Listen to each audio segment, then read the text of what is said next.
abusivement parfois, réveillant ainsi le spectre des parlements de l'Ancien Régime et du gouvernement des juges. Face à ce délitement de l'État, les Français ressentent un double sentiment. Un cruel sentiment d'abandon qui s'exprime dans un silence souvent résigné, un fantastique sentiment d'injustice qui s'exprime par le slogan du 2 poids, 2 mesures. N'en doutons pas, nous vivons l'oppression du désordre. Peggy ne disait-il pas que seul l'ordre fait la liberté? Et cette liberté est d'autant plus souhaitable qu'elle est indissociablement liée à la dignité. Parce que c'est la condition première de la justice, nous rebâtirons donc l'État et nous lui redonnerons l'autorité, la neutralité, une conscience nationale et les moyens de fonctionnement et de modernisation dont il a besoin. Nous devons restaurer les institutions et d'abord, la première d'entre elles, en rendant sa dignité à la fonction présidentielle.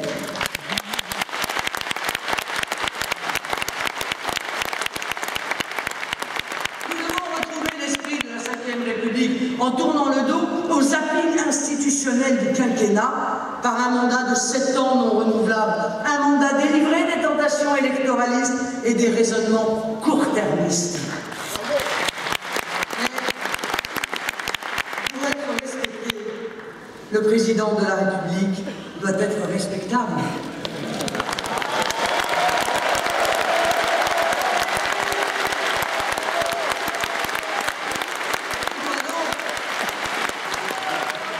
Il doit donc s'attacher à remplir la mission première qui est la sienne, assurer l'indépendance nationale, l'unité de la nation, la capacité de défense du territoire et de commandement souverain de nos armées. Le président doit être le chef de l'État et cesser d'être le chef d'un clan.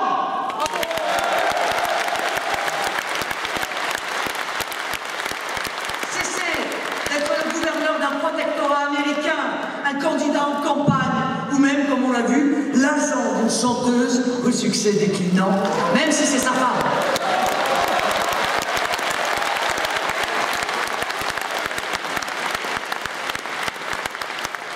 Or, le gouvernement doit s'appliquer une morale d'État qui fera des gouvernants des exemples d'éthique et de probité au sein de l'appareil d'État.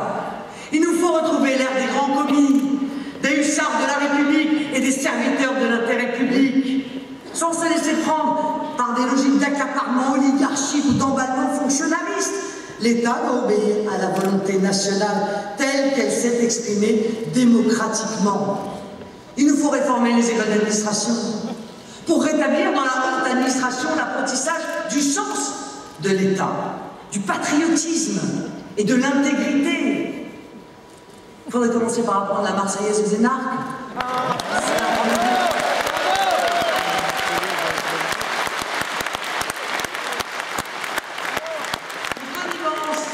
Les connivences de caste ou l'esprit mondain, comme les projets de pantouflage dans le privé, seront bannis. Parce qu'incompatibles avec le service de la nation, nous édifierons l'État irréprochable qui avait été promis en 2007.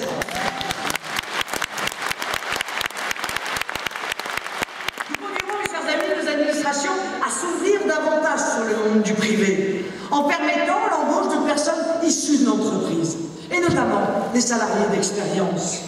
Nous assurerons l'égalité d'accès par le maintien des concours pour l'accès à la fonction publique. L'État doit enfin reconquérir les territoires perdus de la République et réinstaurer sa totale souveraineté sur les zones de non-droit.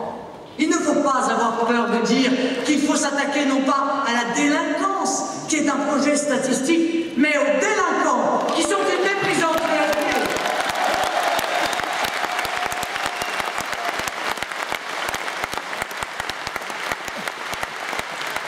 S'attaquer aux délinquants et surtout à la drogue, véritable poison qui détruit le corps social, s'attaquer à l'économie de la drogue, s'attaquer au réseau de la drogue, s'attaquer aux promoteurs de la drogue.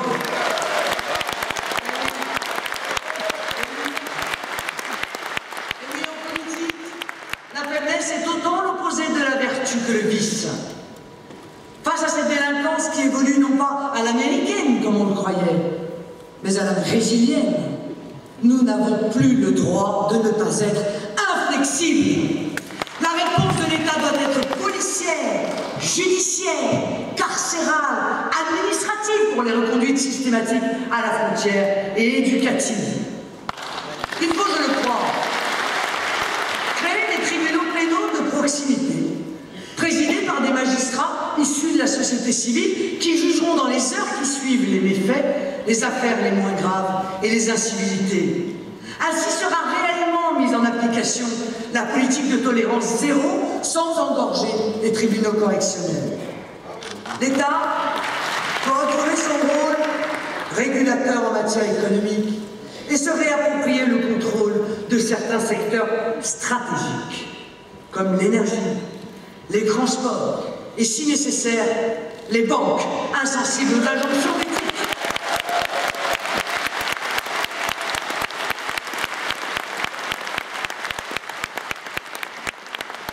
Il doit assumer sans complexe un patriotisme économique et un patriotisme social.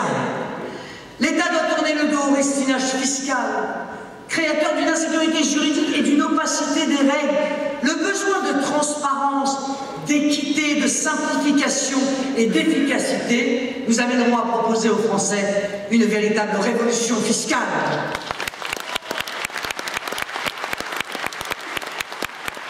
Parce que grâce à l'arme fiscale, nous pourrons impulser des dynamiques positives en faveur de l'épargne et de l'investissement, en faveur de la consommation relocalisée et de l'exportation, en faveur de la valeur travail et de la réindustrialisation, en faveur de l'innovation et de la création d'entreprises. Parallèlement, seront mises en œuvre des dynamiques dissuasives contre la spéculation, la prédation économique ou la dévastation sociale. Malgré notre manque de goût pour les délires des bobos citadins qui confondent écologie et retour à l'âge paléolithique, le bon sens nous interdit, mes chers amis, de croire à la viabilité d'une planète dont le seul projet collectif serait de généraliser à 7 milliards d'individus le niveau de consommation et de gaspillage des ressources sur le modèle états-unien. Voilà pourquoi nous engagerons une grande politique de relocalisation des productions, c'est-à-dire concrètement le rapprochement des lieux de production et de consommation, afin de renforcer notre autonomie alimentaire et énergétique. Cette politique de relocalisation profitera aux producteurs locaux et régionaux. Elle privilégiera l'emploi local et aboutira à limiter l'extension toujours incontrôlée des infrastructures de transport et à une diminution des coûts des marchandises par une fiscalité incitative. La relocalisation à l'embauche, à la production et à la consommation entraînera la diminution de l'impact des transports et des pollutions qu'ils génèrent. La réduction du nombre des intermédiaires garantira une meilleure traçabilité, gage de sécurité pour les consommateurs.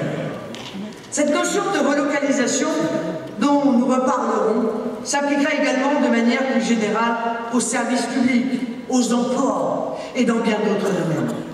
Elle sera une des clés, je le crois, d'une véritable politique écologique favorisant le retour à l'emploi, à une production alimentaire saine et à la défense de la biodiversité. Mais de manière plus générale, mes chers amis, nous devons avoir le courage de dénoncer la logique consumériste. En effet, à l'image de tous les totalitarismes, le mondialisme nous propose de forger un homme nouveau. L'homme nouveau est ce pauvre type, égoïste, en errance permanente, qui n'est uni aux autres que par le partage de pulsions consuméristes.